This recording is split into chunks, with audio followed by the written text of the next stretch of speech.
दिसंबर के महीने में साउथ एशिया के हवाले से हर साल एक जायज़ा लिया जाता है कि आफ्टर ऑल इतनी बड़ी डिफीट पाकिस्तान आर्मी को कैसे हुई कि उनके 93,000 सोल्जर्स प्रिजनर्स ऑफ वॉर बने।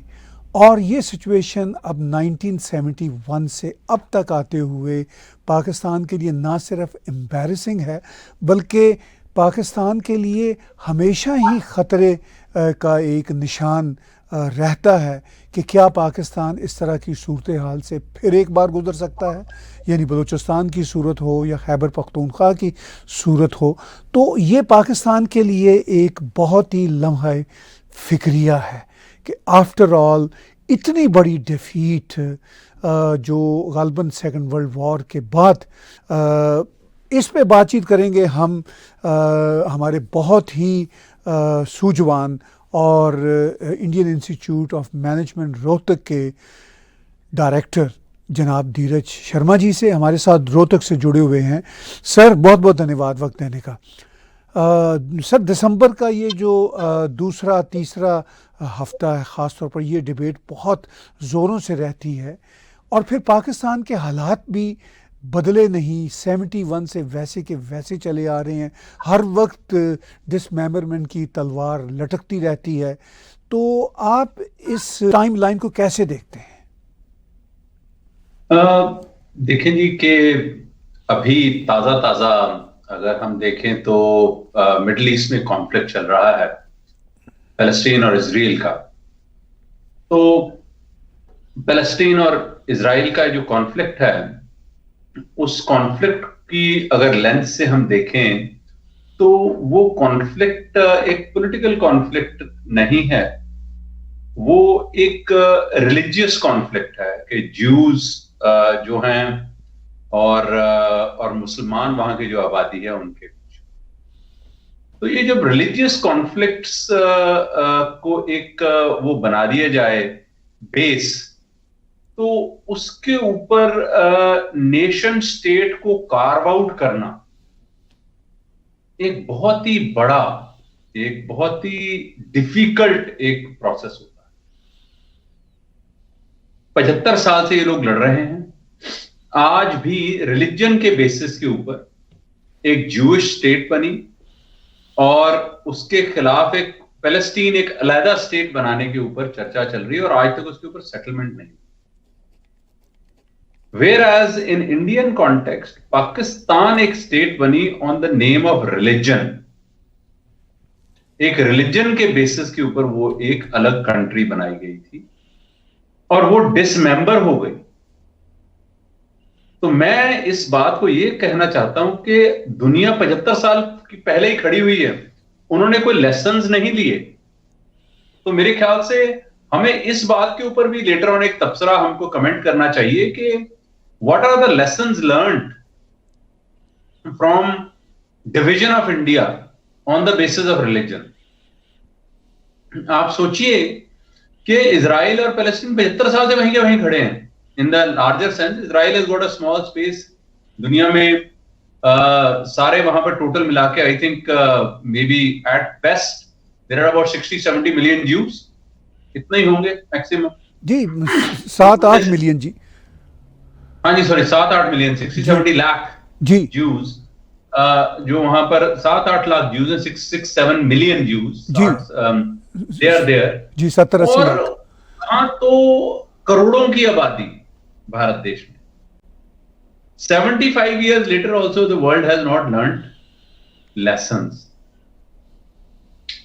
भारत देश में मैं आपके व्यूअर्स को एक लंबा एक हिस्ट्री का एक वो दोबारा मौका, एक लेसन देना चाहता हूं कि 16 दिसंबर 1971 was a very critical date, was when Bangladesh की फॉर्मेशन की एक वो बड़ी इंपॉर्टेंट डिसीजन हुआ और पाकिस्तान आर्मी ने सरेंडर किया।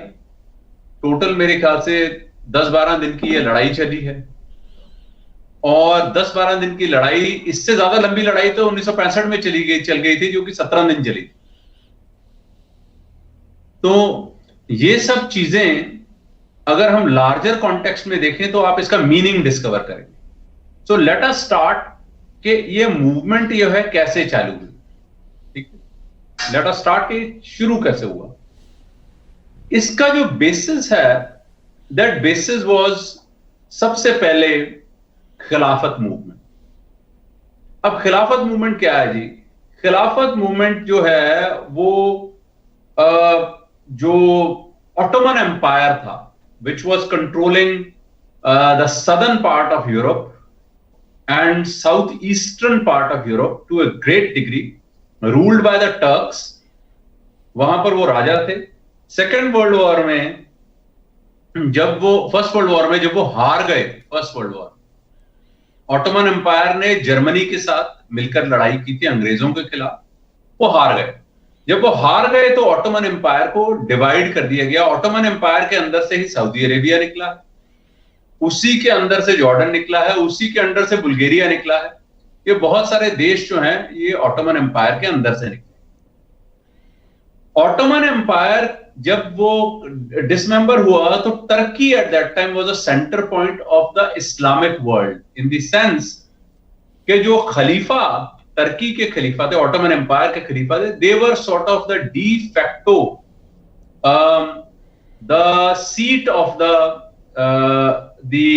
स्कॉलरली वर्ल्ड या द पॉलिटिकल वर्ल्ड या the religious world of the entire population of Islam in the world. It was a seat. It was a very, very important position. जब वो हारे तो वहां पर एक उनके नेता पैदा हुए, मुस्तफा कमाल पाशा। मुस्तफा कमाल पाशा ने डिसाइड किया टर्किश सेंटीमेंट के ऊपर कि we want to be European and we don't want to be parochial and conservative. तो उन्होंने so called many western thoughts, western ideas, western way, western democracy को उस देश में इंट्रोड्यूस। अब आप सोचें, टर्क्स चाहते हैं कि वो वेस्टर्न हो, टर्क्स चाहते हैं कि वो अपना थॉट्स ओपन रखें, टर्क्स चाहते हैं कि उनका एनवायरनमेंट लिबरल हो, परंतु टर्किश खलीफा को टर्किश लोगों ने हटा दिया। परंतु उसके लिए सपोर्ट कहां से आ रही है? उसके लिए सपोर्ट आ रही है एक गुलाम मुल्क इंडिया से। इंडिया के उस टाइम के जो मुस्लिम लीडर्स थे, they were not worried about the education level of Muslims in India. They were not bothered about setting up more institutions of education for the Muslims in India. At that time India, Pakistan, Bangladesh एक साथ था। They were bothered about the खलीफा who was sitting in Turkey, और यहां वो गुलाम है। आप ये सोचिए, वो अंग्रेजों के गुलाम है। और इसको हिस्ट्री किताब में पढ़ाया जाता है Khilafat movement against the British. No, it wasn't against the British, there was nothing against the British.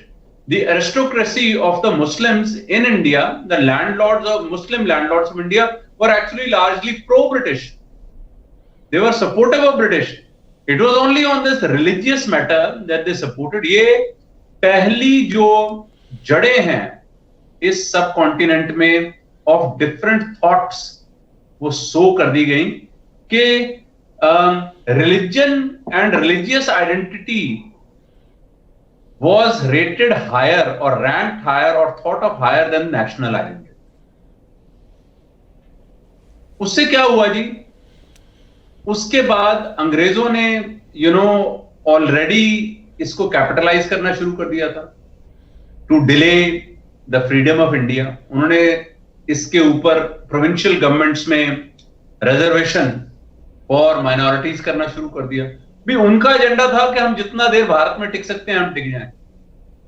In divisions की वजह से ही अंग्रेज, one of the reason, there could be other reason also, one of the major reasons कि इन divisions की वजह से जो आजादी हमको 1921-22-23 में मिल सकती थी, नॉन कोऑपरेशन मूवमेंट अपनी परचम पे थी 1921 में, वो हमें 1947 तक हमें वेट करना पड़ा। One of the reasons, many other reasons could be. इसमें बहुत सारे लोग जो हैं वो ब्लेम करते हैं the so called leadership of modern day Pakistan. But मैं आज लोगों को एक बहुत बड़ी इंफॉर्मेशन देना चाहता हूं। वो बड़ी इंफॉर्मेशन ये है कि लाहौर डिक्लेरेशन, जिसे हम बोलते हैं लाहौर रेजोल्यूशन, जिसमें यह कहा गया था कि there should be a separate nation for the Muslims of this region और for the Muslims of India. At that point India united India था और British India was given by not a person on the West Pakistan side, but a person on the East Pakistan side. That person was Maulana Fazlul. उनका नाम है, जहां तक मुझे याद पड़ता है, जी मौलाना फजलुल हक, मौलाना फजलुल हक, yes. जो कि बांग्लादेश के, आज मॉडर्न डे बांग्लादेश, और बंगाली थे। वो पंजाबी नहीं थे, वो बंगाली थे। और मौलाना फजलुल हक ने ये डिक्लेरेशन दिया है, ये जिन्ना ने डिक्लेरेशन नहीं दिया, तो लोगों को ये मैं करेक्शन कर दूं कि जिन्ना ने ये डिक्लेरेशन नहीं दिया था। डिक्लेरेशन वाज गिवन बाय मौलाना फजलुल हक। मौलाना फजलुल हक बंगाली थे, पंजाबी नहीं थे। तो देखिए, तो पहले मैं ये बताना चाहता हूं कि how Bengalis also supported vociferously creation of a separate state for Muslims. Later on they realized that they had made a mistake. परंतु उस वक्त in 1940s they were at the forefront. There were more strong Bengali Muslim leaders who wanted partition of India than there were Punjabi Muslims. There were more strong UP Muslim leaders, जो उस वक्त central provinces बोलते थे, who wanted division of India than Punjabi Muslims. तो ये मैं आपको बड़ा थॉट प्रोसेस, क्योंकि आज तो वहां पर मेजॉरिटी पॉपुलेशन पंजाबियों की है। Nearly 58% of the population of Pakistan are Punjabis, और Punjabis were not at the forefront by the way in 1940s। अब मैं आगे आपको बता दूं, जब ये जो डिवीजन ऑफ इंडिया हुआ, तो दो फ्रंट्स में डिवीजन हुआ है। एक साइड पंजाब और दूसरी साइड बंगाल। कश्मीर में तो अभी भी डिस्प्यूट है, चल रहा है। पंजाब के ऊपर बहुत सारी कहानियां बनी हैं, बहुत सारी फिल्में बनी हैं, बहुत सारे नॉवेल्स लिखे गए हैं, बहुत सारे लोगों ने इसके ऊपर कमेंट्रीज की हैं, but on the eastern side किसी ने कमेंट्रीज नहीं। ईस्टर्न साइड में इतनी अट्रॉसिटीज हुई हैं कि in a single day in the streets of Calcutta tens of thousands of people were butchered by forces led by one individual who later on became the prime minister of Pakistan. उनका नाम था सोहरावर्दी। सोहरावर्दी साहब जो हैं, वो बंगाल के जो prime minister in the sense, उस वक्त क्या था कि 1940s में बंगाल का प्राइम मिनिस्टर हुआ करता। आपके व्यूअर्स को जानकर ये भी हैरानी होगी कि 1930s से लेकर 1950 तक बंगाल का प्राइम मिनिस्टर हुआ करता था। और इंडिया में भी जब इनका डिवीजन हो गया 1947 में, तो 47 टू 1950 ईस्ट बंगाल का जो पाकिस्तान में चला गया, ईस्ट पाकिस्तान, उसका प्राइम मिनिस्टर होता था, ईस्ट बंगाल बोलते थे। और वेस्ट बंगाल जो आज भारत की स्टेट है, वेस्ट बंगाल का भी प्राइम मिनिस्टर होता था। 1950 में जब हम एक रिपब्लिक हो गए, हमारी कॉन्स्टिट्यूशन बन गई, तो वो पोस्ट जो है वो चीफ मिनिस्टर कर दी गई। और पाकिस्तान में जो ईस्ट पाकिस्तान जो बन गया, उसमें भी वो पोस्ट को चीफ मिनिस्टर की पोस्ट कर दिया गया। और वहां के जो प्राइम मिनिस्टर हैं ईस्ट पाकिस्तान के जो रहे हैं, वो भी सोहरावर्दी साहब प्राइम मिनिस्टर भी रहे हैं। सोहरावर्दी साहब को बुचर ऑफ कैलकाटा बोला जाता है, because he butchered the Hindu population in Calcutta at that point in time, led the forces to butcher. ठीक है जी। और उसके बाद वो फिर से repeat, he became the prime minister of Pakistan. तो ये those were the happy years of East and West Pakistan. 1947 में जब डिवीजन हुई, तो ईस्ट पाकिस्तान वेस्ट पाकिस्तान दोनों में बड़ी इंजॉयमेंट चल रही, बड़ा अच्छा चल रहा था। वो इसलिए चल रहा था क्योंकि 1947 में Pakistan was neither ruled by a Punjabi nor ruled by a Bengali. It was ruled by Muhammad Ali Jinnah, who was a Gujarati, who had really no view about either a Punjabi or a Bengali. He was a British educated Gujarati speaking person who did not even impose his own language on the country. As a matter of fact, he made a mistake by going to Dhaka and making a very important speech whereby he said that there should be a common language for all the Muslims, all the residents of Pakistan, which included East and West Pakistan. He said, and that language has to be Urdu. अब आप सोचिए कितना ridiculous idea है ये कि जिन्ना साहब खुद गुजराती बोलते हैं और उनके जो उस टाइम के सो कॉल्ड प्राइम मिनिस्टर जो थे लियाकत अली खान, वो उनका जो ताल्लुक था वो सेंट्रल प्रोविंसेस से था। वो हिंदी उर्दू वाले, मतलब हिंदी बोलने वाले थे, हिंदी बोलते थे, उर्दू तो खैर इतना कोई प्रेवलेंस नहीं थी जी। करनाल से थे और है जी, मैंने कहा करनाल से थे, करनाल से थे, राइट। और करनाल में हिंदी बोलने वाले, हिंदी स्पीकिंग, और majority of the other leaders from central provinces, Punjab से कोई नहीं, और बंगाली जो लीडर्स थे उनमें कोई था ही नहीं उस टाइम पे। सो करनाल हरियाणा जो यहाँ हिंदी स्पीकिंग, वहां से तो कोई भी उन्होंने लैंग्वेज बोला कि उर्दू लैंग्वेज बोली जाए। That sowed the very seeds of some dissent in Bangladesh, but ये इसको एग्जैजरेट किया जाता है। Many historians exaggerate that speech. उसका रीजन मैं ये बताता हूं, क्योंकि पाकिस्तान के पहले प्राइम मिनिस्टर जो हैं, जिन्ना साहब की डेथ तो मेरे ख्याल से जनवरी फरवरी 1948 में ही हो गई थी, I think around that time.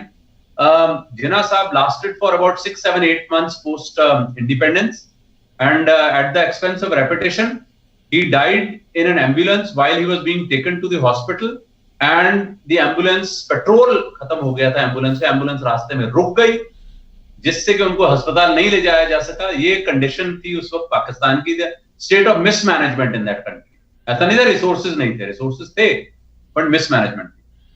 तो आप ये सोचें कि उसके बाद जो पहला प्राइम मिनिस्टर बना वो बना Liaquat Ali Khan. Liaquat Ali Khan remained the prime minister of Pakistan for about 4 years,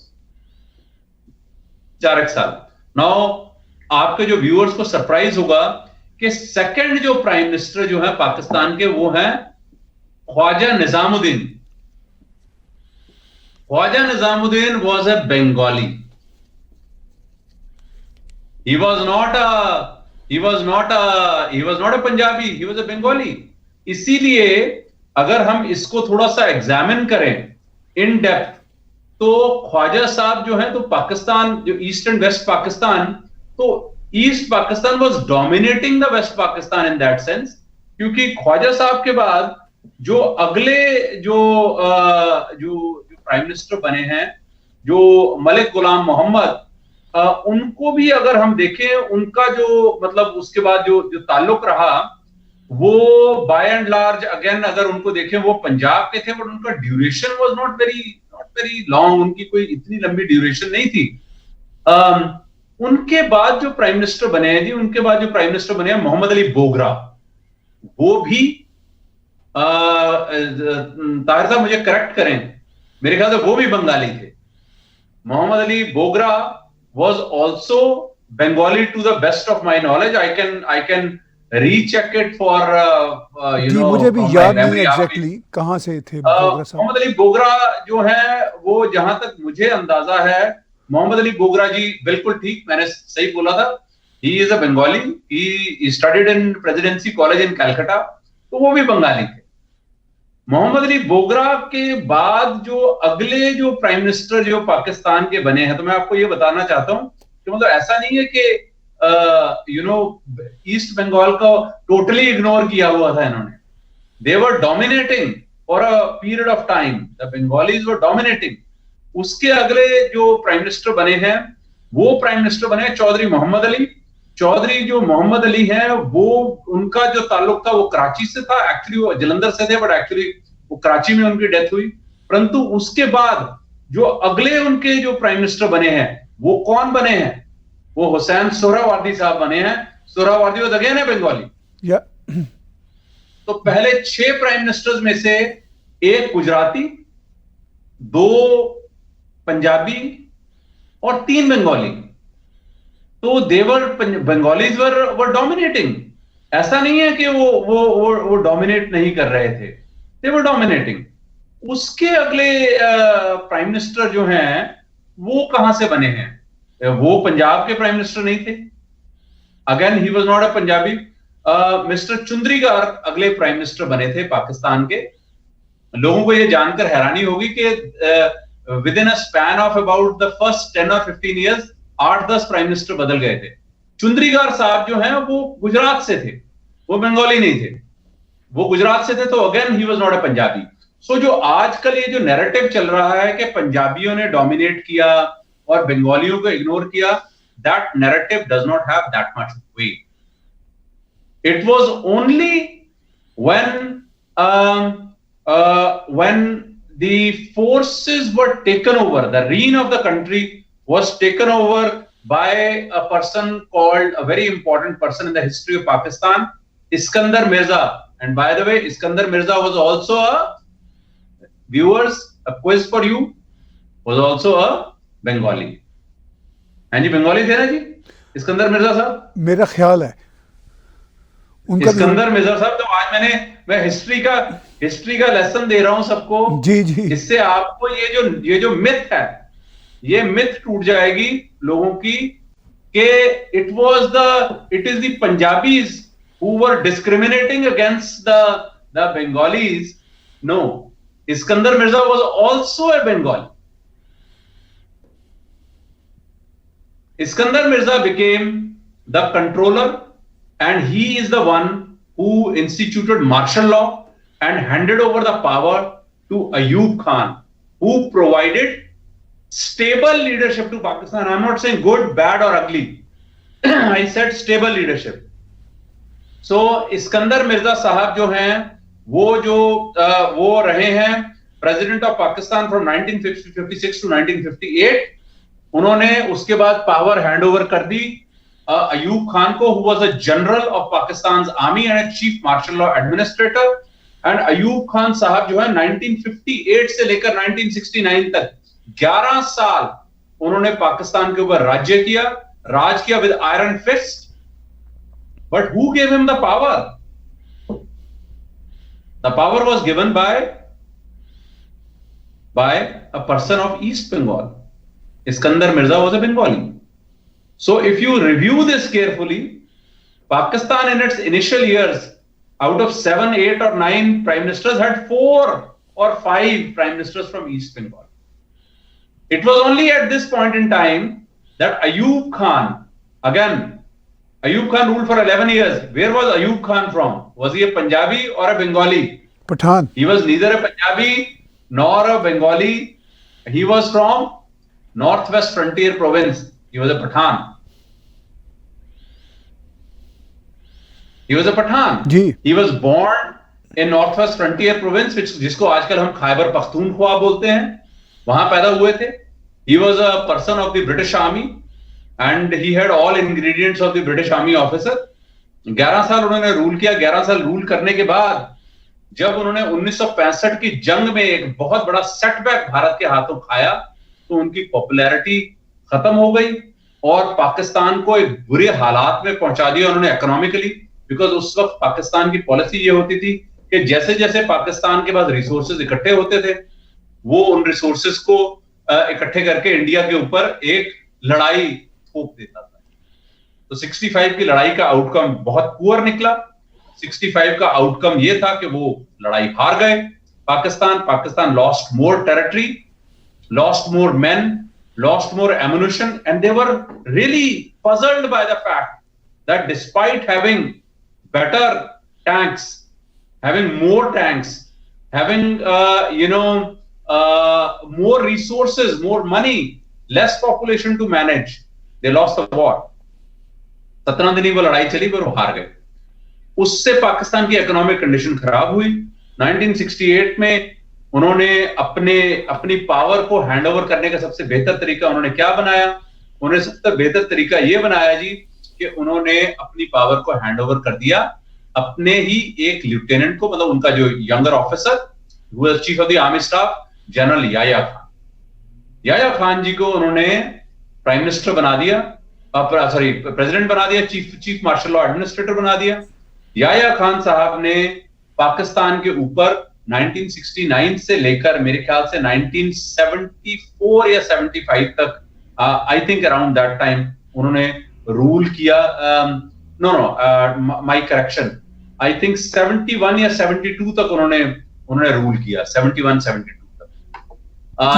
उन्होंने भी उन्होंने रिसोर्सेज उनके पास दोबारा आए। Eight that point in time they had a clear strategy कि उन्होंने अमेरिका से अलायन कर लिया था, अमेरिका के साथ उन्होंने एग्रीमेंट कर लिया था।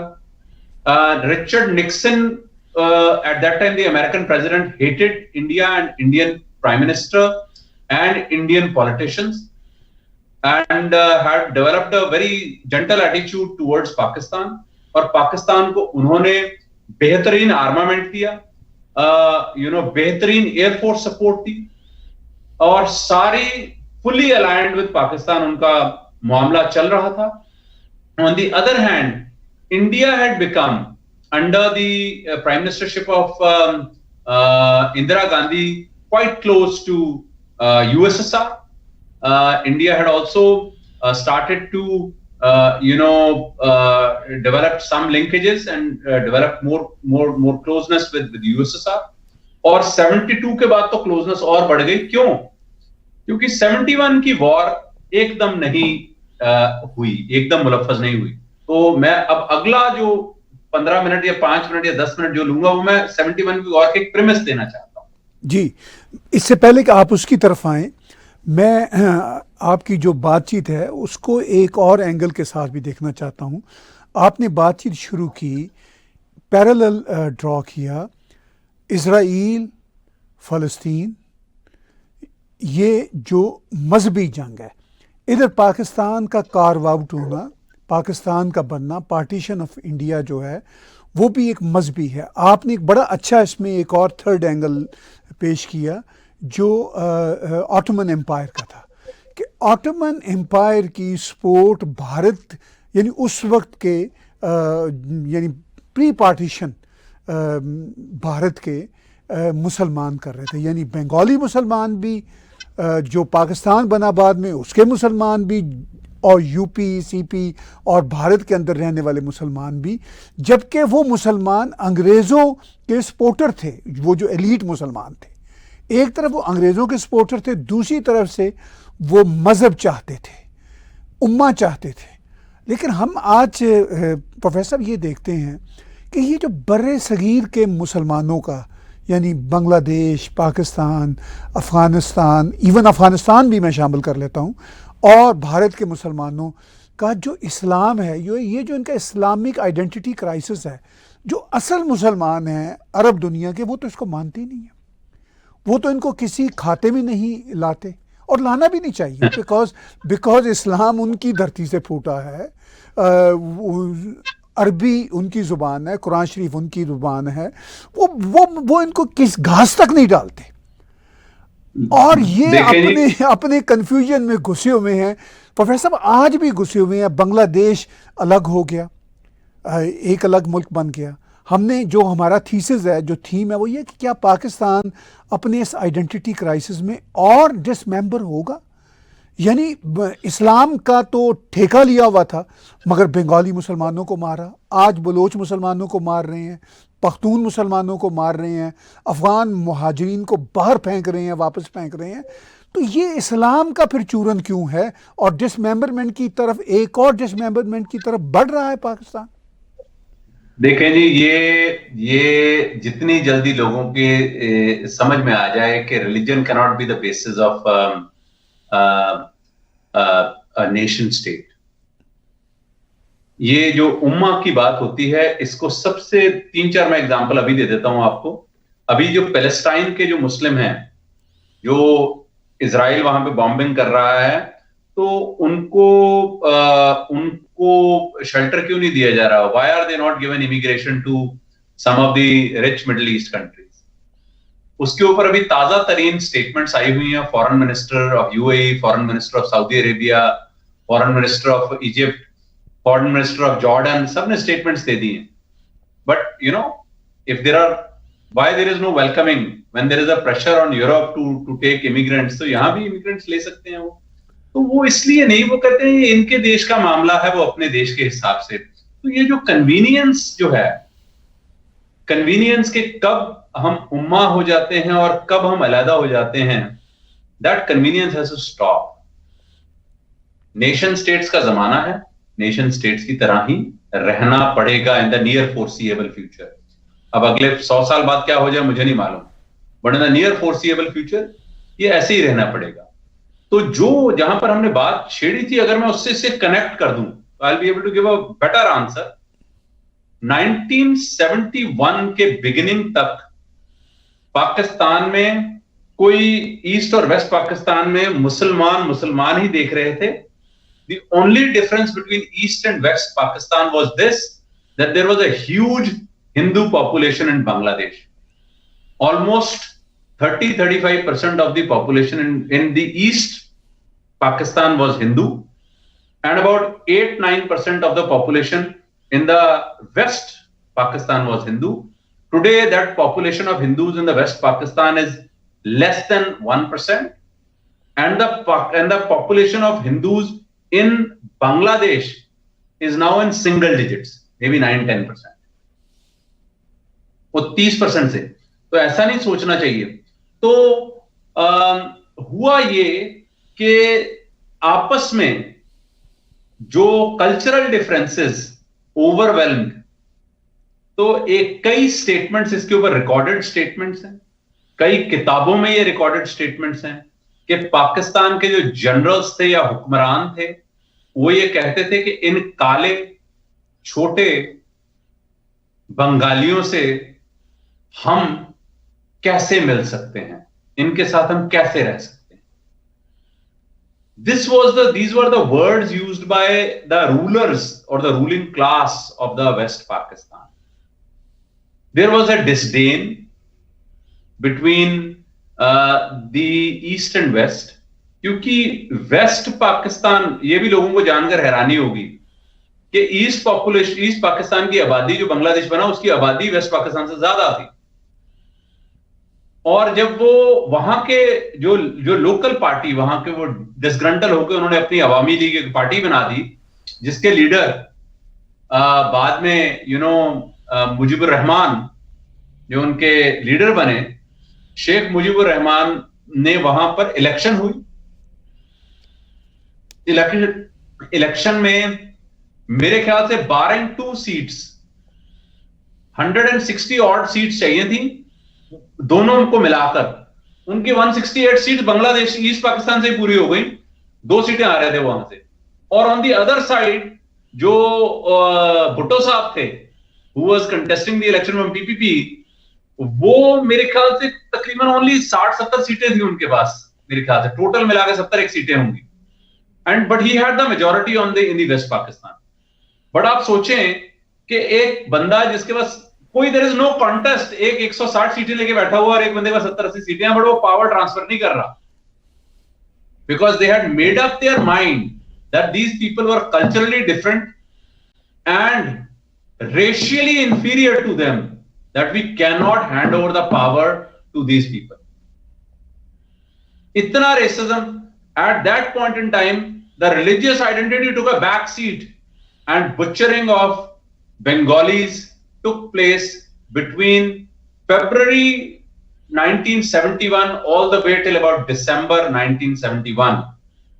Numbers are huge. Numbers range anywhere between 56,000 to 31 lakhs. अब मैं 31 lakhs का नंबर ऐसे बता सकता हूं क्योंकि वहां पर एक साइक्लोन आया था at that point in time. Bhola cyclone का नाम था जहां तक मुझे याद है. That cyclone resulted in displacement of millions of people and killing of millions of people because cyclone, and many people were rendered homeless and without food. West Pakistan ने उनको कोई एड ही नहीं दी। तो अगर आप उन लोगों को इंक्लूड कर देंगे who were forced into destitution and death, then that number will touch 15 lakhs, 20 lakhs, 30 lakhs, कुछ भी हो सकता है। बट अगर आप ऑपरेशन सर्चलाइट को पकड़ें तो उस ऑपरेशन सर्चलाइट के अंदर तकरीबन the concessional number ranges anywhere between 30,000 to about 1 lakh people. ये भी कोई छोटा नंबर नहीं है, जिनको पाकिस्तानी मिलिट्री ऑफिसर्स ने अपने नुमाइंदों के साथ मिलकर, सिविल नुमाइंदों के साथ मिलकर ऑन डेली बेसिस लोगों को मारा है over a period of 8-9 months.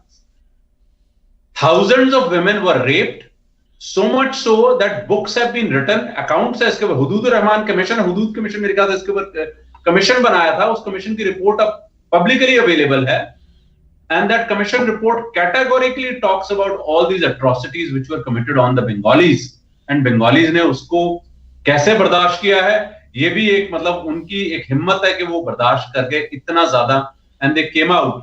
Of course, Mukti Bahini was raised. India provided whatever support was needed to East Pakistan, which later on became Bangladesh. 1971 की जंग जो है इंडिया ने स्टार्ट नहीं की थी, ये भी मैं लोगों को बता दूं। इंडिया ने प्रोवाइडेड लॉजिस्टिकल सपोर्ट टू और some support to the East Pakistan.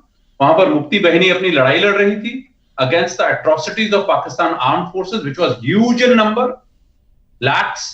Paramilitary forces को अगर जोड़ा जाए, पुलिस को जोड़ा जाए, सेवरल लैक्स, सिविल एडमिनिस्ट्रेशन को जोड़ा जाए तो मेनी मोर लैक्स, जो रोज वहां पर रेपिंग कर रहे थे और मरॉडिंग कर रहे थे। उनके एट्रोसिटीज के दौरान मुक्ति बहनी लड़ रही थी।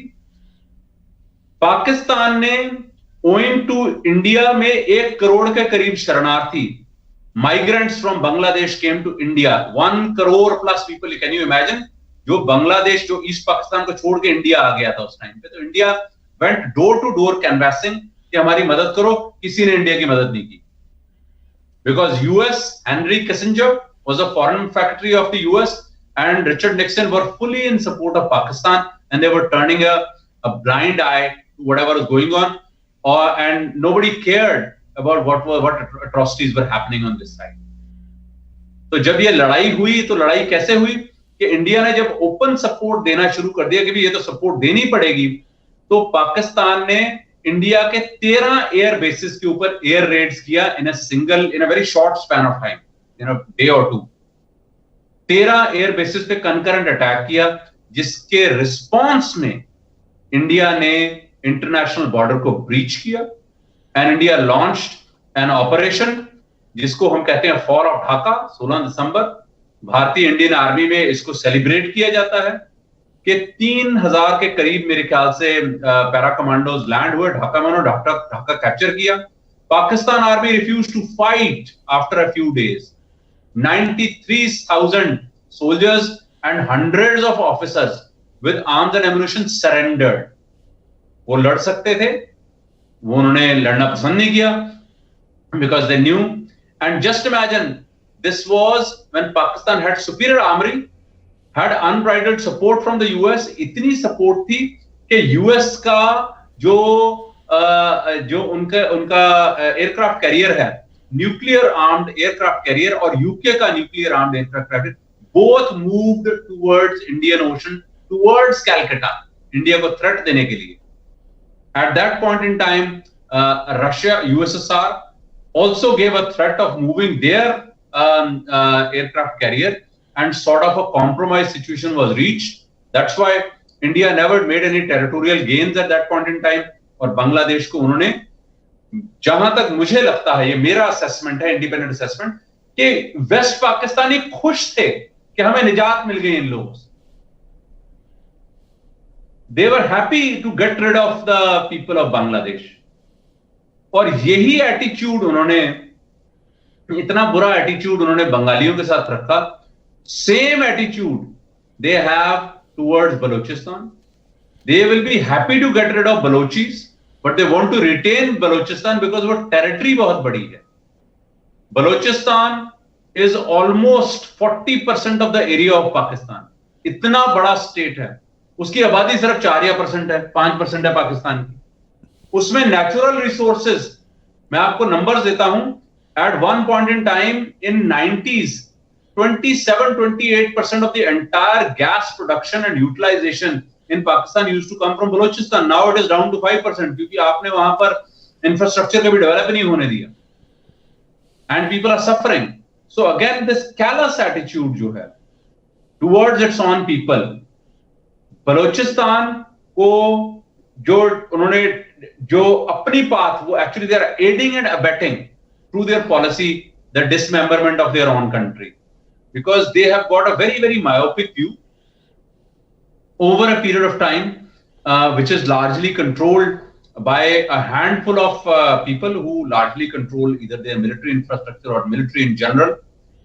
बलोचिस्तान को भी मैं in conclusion, तार साहब अगर मैं बताऊं तो बलोचिस्तान की अगर आप मुझे परमिट करेंगे तो उसकी भी मैं हिस्ट्री दे देता हूं कि वो भी बांग्लादेश बन सकता था अगर इंडिया उसमें इंटरवीन कर देता. इंडिया ने इंटरवीन नहीं किया, अदरवाइज उसको बलोचिस्तान, उसको बांग्लादेश बनने में भी ज्यादा देर नहीं लगती. तो I think when you permit me, तो I'll give you in 5 minutes the history of Balochistan and how it has come to be today. जी, हम उसकी तरफ बिल्कुल आ रहे हैं. प्रोफेसर, आपने बहुत तफसील के साथ हमारे व्यूअर्स को बताया कि किस तरह पाकिस्तान की जो एट्रॉसिटीज़ थी अपने ही मुसलमान बहन भाइयों के ख़िलाफ़, यानी बंगालियों के ख़िलाफ़ रहीं, और आपने कहा कि अब बलूचिस्तान भी उसी धारे पे खड़ा है. अभी रिसेंटली कुछ हमें बाज़ सुनाई दे रही है प्राइम मिनिस्टर नरेंद्र मोदी के हवाले से, अमित शाह जी के हवाले से, कि शायद वो, जैसा कि दिख रहा है दुनिया को, कि मोस्ट लाइकली अगली गवर्नमेंट भी बीजेपी की बनेगी, और जो पिछली अभी सरकार अभी चल ही रही है, इसमें एक बहुत बड़ा वाक़या हुआ अगस्त 5, 2019 को, कि एब्रोगेशन आर्टिकल 370-35A हुआ, जिसके बारे में भारत में भी सोचा नहीं जाता था कि ऐसा कभी होगा, और वो हुआ, और सब चीज़ें स्मूथली चली, कश्मीर तरक्की कर रहा है. अब ये हमें बाज़ सुनाई दे रही है कि जैसे ही री इलेक्ट होती है भारत की यही पॉलिटिकल जमात की सरकार 2024 में, तो शायद जो पाकिस्तान ऑक्युपाइड कश्मीर है उस पर भी कब्ज़ा कर लिया जाए. ये एक अलार्मिंग बेल है पाकिस्तान के लिए. पाकिस्तान के जो इस वक्त के care taker prime minister mister Kakkar, वो ऑलरेडी दुहाइयाँ दे रहे हैं एक तरफ, दूसरी तरफ दुनिया का प्रेशर है कि भारत के साथ ताल्लुकात ठीक करें अगर आपने सरवाइव करना है तो. अब एक तरफ तो इनको POK से भी ख़तरा है. बलूचिस्तान अगर भारत ने थोड़ा सा भी साथ दे दिया, चूँकि बलोचों को गिला ही भारत से ये है कि भाई हमारे साथ की बात तो करते हैं मगर मदद कोई नहीं होती. अगर वो मदद उनको मिल जाती है, जो ज़रा टेक्निकली मुश्किल है, बांग्लादेश की सूरत में आसान था चूँकि बॉर्डर साथ थे, लेकिन अगर वो मदद मिलती है तो पाकिस्तान के लिए वो चैलेंज है. उधर तालिबान तैयार बैठे हुए हैं. तो ये सूरत हाल जो आप अपना पूरे का पूरा मज़ीद थीसिस पेश करना चाहते हैं, मेरे सवाल के साथ भी जोड़िए इस सारी बात को. देखिए जी, मैं बलूचिस्तान की थोड़ी हिस्ट्री देना चाहूंगा. जी पहले दीजिए. बलूचिस्तान जो स्टेट है वो मेरे ख्याल से 3 या 4 प्रोविंसेस, अगर मैं कोई नाम भूल जाऊं तो आप मदद कर दीजिएगा. लास बेला, मकरान, कलात और एक और स्टेट मेरे ख्याल से मिलकर बलूचिस्तान बनी. जी, ये डिविजन्स हैं ना वहां की. जी हाँ, ये डिविजन्स थी जी. ये पहले अलग प्रिंसली स्टेट्स थी. राइट. इनका राजा जो था वो कलात का राजा, वो डोमिनेंट था. कलात एक बड़ी स्टेट थी, तो उन्होंने मिलकर इसको एक स्टेट बनाया. तो ऐसा है कि मैं आपको, लोगों को, व्यूअर्स को जानकर ये बड़ी हैरानी होगी कि अंग्रेजों का कभी डायरेक्ट राज्य ही नहीं था बलूचिस्तान के. तो Balochistan was not in the list of provinces जिसको इंडिया या पाकिस्तान ज्वाइन करना था. तो मैं आपको बताता हूं, वहां 3 लिस्टें थी. पहली लिस्ट वो थी कि जो लिस्ट बनेगी जो इंडिया को ज्वाइन करेंगे. दूसरी लिस्ट ये थी जो पाकिस्तान को ज्वाइन करेंगे. तो एक लिस्ट तो उन्होंने बना दी उन प्रोविंसेस की जिनको चूज करना है whether they want to join India और पाकिस्तान. उसके अंदर से 2 लिस्टें बन गई, इंडिया वाली और पाकिस्तान वाली. एक सेकंड लिस्ट थी ऑफ प्रोविंसेस जिसमें नेपाल, भूटान ऐसी और बलूचिस्तान, ये ऐसी प्रोविंसेस थी जिनको ये राइट दिया गया था बाय द ब्रिटिश को वो अपनी इंडिपेंडेंस रख सके. इसलिए नेपाल एक इंडिपेंडेंट कंट्री है, भूटान एक इंडिपेंडेंट कंट्री है, Balochistan was also on that list. तो 1947 में बलूचिस्तान के जो राजा थे उन्होंने ये डिसाइड किया वो ना इंडिया ज्वाइन करेंगे ना पाकिस्तान ज्वाइन करेंगे, ही विल रिमेन इंडिपेंडेंट।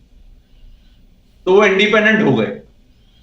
जब वो इंडिपेंडेंट हो गए तो अंग्रेजों ने उनको एक तरह से पहले तो इंडिपेंडेंट होने अलाउ किया, उसके बाद उनका जो राजा है वो इंग्लैंड गया। जब वो इंग्लैंड गया तो वहां उन्होंने उसको मटेरियल सपोर्ट देने से मना कर दिया। उसने कहा कि मुझे आप कुछ वेपन्स कुछ दें कि मैं अपने इसको डिफेंड कर पाऊं मैं। This is at the same time जब पाकिस्तानी आर्मी पूरी मुलव्वस थी उधर कश्मीर में, बिकॉज अगेन लोगों को ये पता होना चाहिए वहां पर कबायलियों का अटैक नहीं था, तो कबायली जरूर होंगे but they were all irregulars of the Pakistan army supported by Pakistan army to attack in Kashmir, because Kashmir at that point was still thinking कि कहां जाए कहां नहीं जाए। फिर कश्मीर ने इंडिया को एक्सीड कर दिया, तो इंडियन आर्मी ने वहां आकर इंटरवीन करके कश्मीर को काफी हद तक अपने कब्जे में ले लिया। उसके बाद वो यूएन चले गए, वो अलग बात है, पर इंडियन आर्मी को आने के लिए the pre condition was that Kashmir had to make a choice.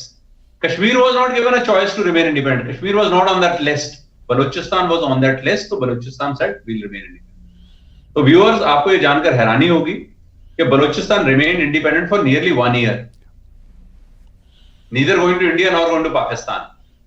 उस 1 साल के बाद बलूचिस्तान ने कि जो राजा कलात उसके ऊपर इन्होंने उसको प्रेशराइज करना शुरू किया मिलिटरीली पाकिस्तान आर्मी ने, और जब वो प्रेशराइज किया तो उसने अपने जो किंगडम को फिर से 4 डिविजन्स में बांट दिया और वहां के लोगों को कन्विंस किया गया कि वो पाकिस्तान ज्वाइन करें एज ए लूज फेडरेशन।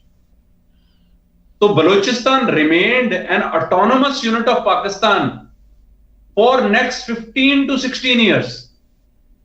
पहले वो इंडिपेंडेंट रहा, then it remained an autonomous unit, particularly Kalat remained autonomous unit all the way till the end of 1950s and early 60s. It is at that point in time that it was largely annexed. Annex करके annexation ही है एक तरह से, क्योंकि उनके पास अपनी फौज नहीं थी, उनका अपना कुछ नहीं था, तो उनके जो बड़े वडेरे थे उन्होंने अग्रीमेंट साइन किए इनके साथ, क्योंकि उनको भी वो लैंड लॉर्ड्स थे। उस टाइम पे बजिंजो साहब थे, अतौला मंगल साहब थे, और ये सब लोग बुक्ती ट्राइब के कुछ लोग थे। इन लोगों ने एग्रीमेंट साइन किए for maintaining their autonomy, but बाद में उनकी ऑटोनॉमी जब उनसे छीन ली गई और उनकी जो उनकी कल्चरल आइडेंटिटी को खत्म करने की कोशिश की गई, उससे वो लोग they became very very militant.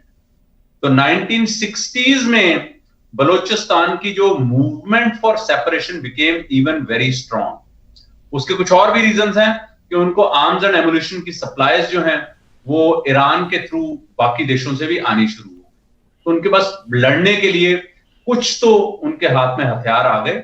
जब वो हथियार आए तो उन्होंने लड़ना शुरू किया, और उस वक्त अनफॉर्चुनेटली हम लोग भारत देश मेरे ख्याल से अपनी प्रॉब्लम से जूझ रहा था, हमने डायरेक्ट सपोर्ट उनको कहीं नहीं दी। तो आपके व्यूअर्स को मैं एक बहुत बड़ी इंफॉर्मेशन देना चाहता हूं कि वो जो 93,000 सोल्जर्स जो इंडिया ने छोड़े और ऑफिसर्स छोड़े, उनकी पहली डिप्लॉयमेंट पाकिस्तान आर्मी ने बलूचिस्तान में। वो सारे लोग जो कि यहां शर्मिंदा हुए थे because they had surrendered, they earned their colours back by fighting in Balochistan against the Balochis with the support of Iran. Iran provided Cobra helicopters to Pakistan army to fight, because ये जैसे अगर इंडिया के लोग अगर कोई देखे हो तो चंबल का एरिया है, वहां पे टीले हैं, लार्जली बैरन लैंड, वहां पे इतनी एग्रीकल्चरल ग्रोथ नहीं होती, तो वहां पर लड़ाई करने के लिए there are many places to hide, तो helicopters were very found to be quite useful. तो हेलीकॉप्टर्स ईरान ने दिए, और इन्होंने ये 93,000 सोल्जर्स में जो मेजॉरिटी ने वहां सर्व किया, और वहां पर butchering of Balochis took place, because उनके पास इतना आर्म्स एम्युनिशन, इतनी आर्टिलरी, इतना मोटर था नहीं। आर्टिलरी तो बिल्कुल भी नहीं थी, मोटर वगैरह थोड़ा बहुत होगा, कुछ वेपन्स होंगे, उन्होंने लड़ा जितना लड़ सकते थे। तो 1973-74 तक इन्होंने बलूचिस्तान की जो आर्म्ड स्ट्रगल थी उसको काफी हद तक खत्म कर दी। उसके बाद वो लोग थोड़ी बहुत आर्म्ड स्ट्रगल करते हैं, but peacefully they have been trying their level best also, politically they have been trying their level best also to come out। वहां पर मिनरल्स हैं, बहुत सारे मिनरल्स हैं, वहां पे कॉपर पाया जाता है, वहां पे गैस है, सफिशिएंट गैस और सफिशिएंट कॉपर के वो अपनी इकोनॉमी को, बलूचिस्तान की इकोनॉमी को रीजनेबल लेवल पे रख पाए। परंतु पाकिस्तान ने उसको भी एक्सट्रैक्शन, उसका पहले एक्सप्लॉयटेशन हुआ, बाद में अब वो बिल्कुल बंद हो गया है। अब वहां से सीपैक निकलता है और वो आज तक वो यूटिलाइज नहीं हो पाया, because that area remains unstable. Almost every week there is one or the other, Pakistan के न्यूज़पेपर्स की बात करें, मतलब डॉन वगैरह अगर आप पढ़ लें तो उसमें आता रहता है कि वहां पर कोई ना कोई बॉम्बिंग, कोई ना कोई टेरर अटैक होता ही रहता है। That's part of the, I think, still rebellion against the atrocities which have been committed in Balochistan, सिर्फ इसलिए कि वो उनकी कल्चरल आइडेंटिटी को मिटाना चाहते हैं। ऐसे जैसे उनकी लैंग्वेज बंगाली थी, इनकी जो लैंग्वेज ब्रूही है, Brahui, that language has similarity with Dravidian language, that language has similarity with Telugu and Tamil. तो आपको हैरानी होगी, उनकी कल्चरल आइडेंटिटी को मिटाना मुश्किल है, वो लड़ रहे हैं। उसी तरह से जो पश्तून है, उनकी भी कल्चरल आइडेंटिटी है, उनकी अपने ट्राइबल लॉज हैं। तो ये अगर आइडेंटिटी को मिटाना ये बड़ा मुश्किल काम है। I think they need to take a call कि एक तरफ आप रिलीजियस लाइन पकड़ लेते हैं, दूसरी तरफ आप नॉन रिलीजियस लाइन पकड़ लेते हैं। अभी अफगानियों के ऊपर ये मुलव्वस कर दिया है that they need to carry their identity cards and they need to carry their passports on the border, नहीं तो उनका मास स्केल में उनको वापस अफगानिस्तान भेजा जा रहा है, who are on the borders, the so-called undemarcated border of the Durand line between Pakistan and Afghanistan। ये challenges हैं, challenges रहेंगे। It is because of the confused state। एक कोई पॉलिसी नहीं है, it's complete chaos। तो अगर further disintegration पाकिस्तान में होती है, it is not something, you know, जिसके लिए कोई foreign support या foreign aiding and abetting की जरूरत है। They are वो खुद को ही मेरे ख्याल से अपनी पॉलिसी से ही उसको एड एंड अबेट कर रहे हैं to hasten the process of disintegration.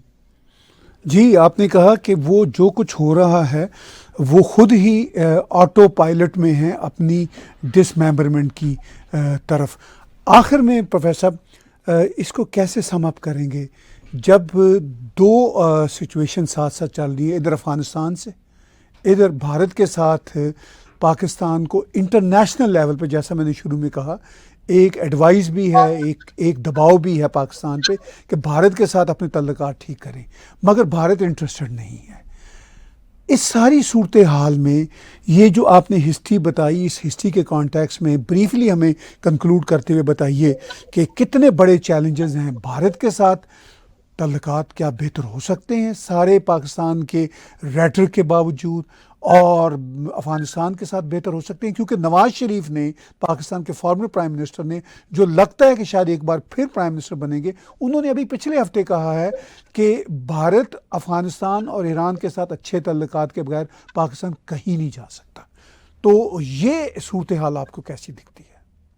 मुझे ऐसा लगता है कि for the survival of Pakistan उनको ये करना चाहिए कि they must have good relationship with their neighbours, और ये जो उनकी सेल्फ डिस्ट्रक्टिव पॉलिसीज हैं इनको उनको कंट्रोल करना चाहिए।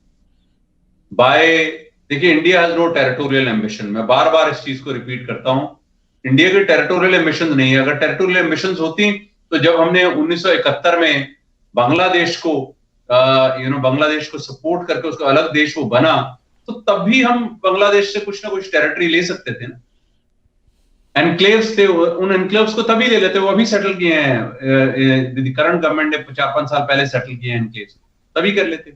1965 में हमने तो 1000 स्क्वायर किलोमीटर तक की टेरिटरी ले ली थी, 1100 स्क्वायर, हमने कुछ नहीं किया, हमने वापस कर दी टैशकंड एग्रीमेंट में।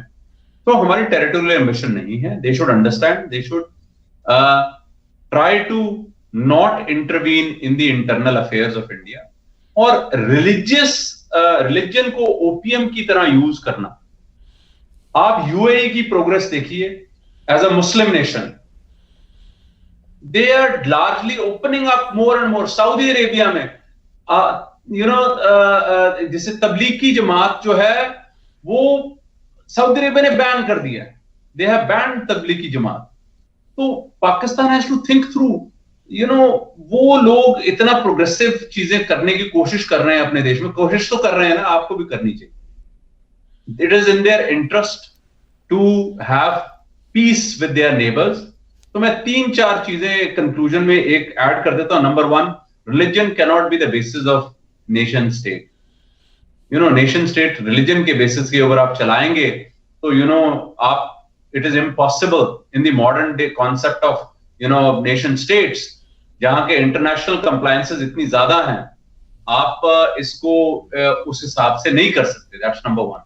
Number 2, Pakistan's policy towards Afghanistan really needs a strategic shift. Pakistan's treatment of people in Khyber Pakhtunkhwa, वहां के लोगों का जो डेमोग्राफिक वो चेंजेस कर रहे हैं, वहां की शिया पॉपुलेशन को जैसे प्रोसिक्यूट करके कन्वर्जन हो रही है। Shia population in Khyber Pakhtunkhwa and also in Gilgit-Baltistan has had a drastic reduction in the last 20 years. Particularly in the Gilgit-Baltistan area of Pakistan-occupied Kashmir, the Shia population has diminished significantly. Similarly, in Balochistan, Balochis are very proud people of their own ancestry. उनका अपना language है, culture है।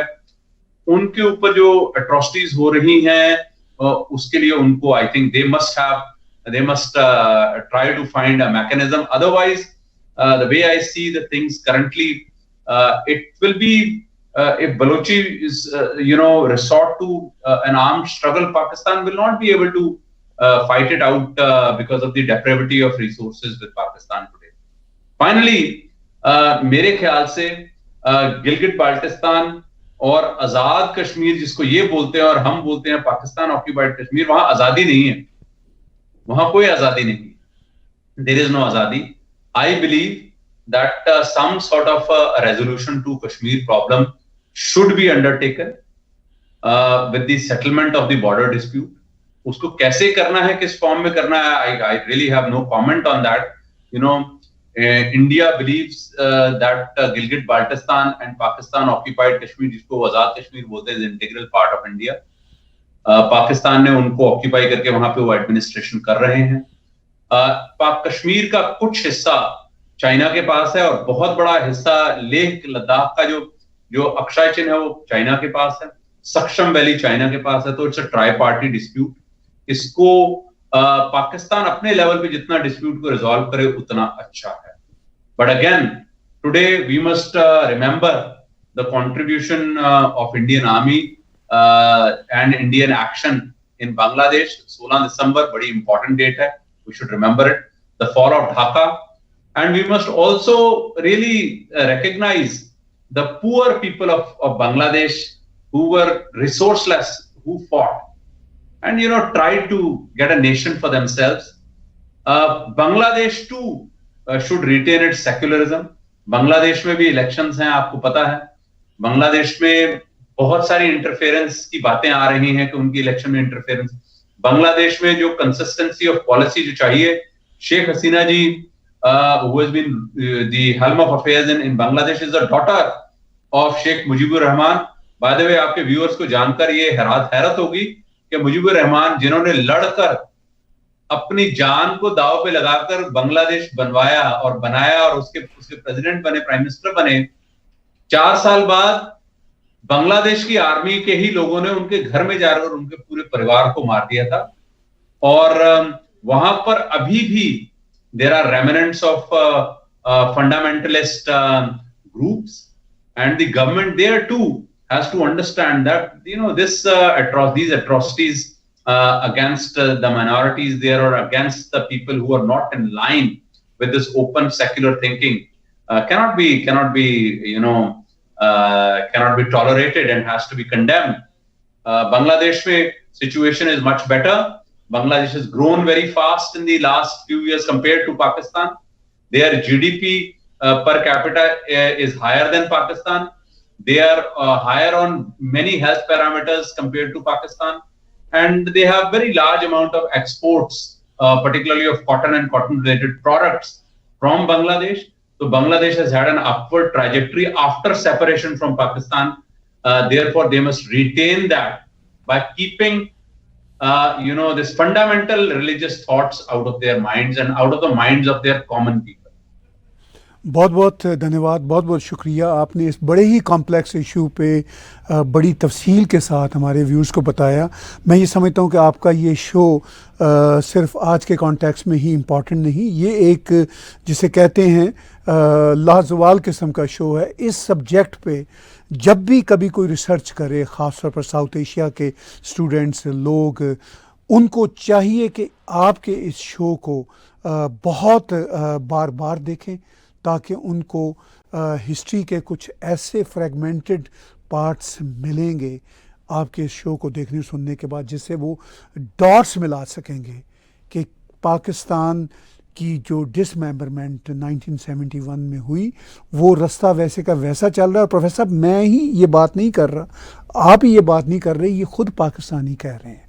इमरान खान की जमात PTI के लोग तो बार बार कह रहे हैं, 16 दिसंबर को दोहराते हैं। वो ये कहते हैं कि ये 16 दिसंबर अब पाकिस्तान आर्मी फिर दोहरा रही है, जिस तरह पीटीआई के लोगों पर एक्स्ट्रा जुडिशल इस वक्त कार्रवाइयाँ हो रही हैं। मैं पीटीआई के माइंडसेट का हामी नहीं हूँ, मगर बहरहाल लॉ एंड ऑर्डर कोई नज़र नहीं आता। बलोच भी इस बात को दोहराते हैं, खैबर पख्तूनख्वा वाले भी दोहराते हैं, कुछ सिंधी भी दोहराते हैं, पंजाबी भी हत्ता के इस बात को दोहराते हैं। बहुत बहुत धन्यवाद, आपने हमें वक्त दिया आज।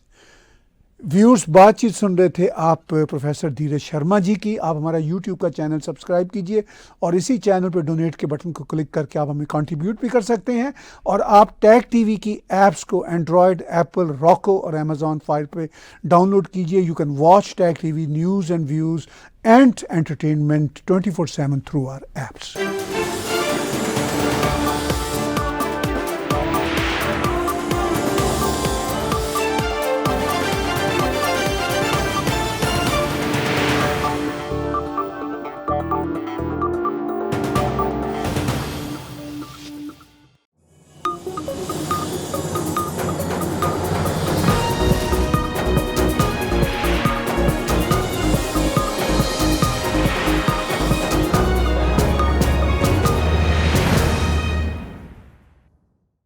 Subscribe Tag TV YouTube channel and press the notification button.